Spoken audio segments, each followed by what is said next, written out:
இருக்கணும்னா முதலில் கனவு காணக்கூடிய மன திட்பம் உங்களுக்கு இருக்கணும். உங்களுக்கு மன திட்பம் இல்லை என்றால் உங்களால் அந்த கனவை காணவே முடியாது என்கிறேன். நன்மை செய்ய வேண்டும் என்று உள்ளே நுழைகிறீர்களோ அவர்களுக்கான நன்மை உள்ளுக்குள் உங்களுக்கு நிரம்பி வழிகின்ற பொழுது இயற்கை உங்களுக்கான நன்மையை தானாக செய்து தரும். நீ எதை தேடிக்கொண்டிருக்கிறாயோ அது உன்னை தேடுகிறது. காலம் பொன் போன்றது கிடையாது, காலம் உயிர் போன்று. ஜெயித்தவர்களை கேட்டு பாருங்க. என்ன பிரச்சனை தெரியுமா? ஜெயிச்சவங்க தான் எப்படி ஜெயிச்சோங்கிற ரகசியத்தை சொல்லவே மாட்டானுங்களே. அடுத்தவர்களுடைய எனர்ஜியை உங்களுக்குள்ள எடுக்காதீங்க. உங்களுக்குன்னு ஒரு எனர்ஜி இருக்குல்ல, அந்த எனர்ஜியை ஃப்ளரிஷ் பண்ணு.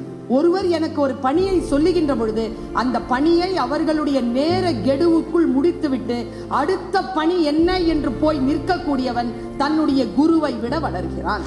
அந்த ஆழ் மனதில் நீ எதை நினைக்கிறாயோ அது உன்னை வந்து சேரும். அதனால் எண்ணங்களை பலப்படுத்திக் கொள்ளுங்கள். சிறகை விரி, எழு, பற.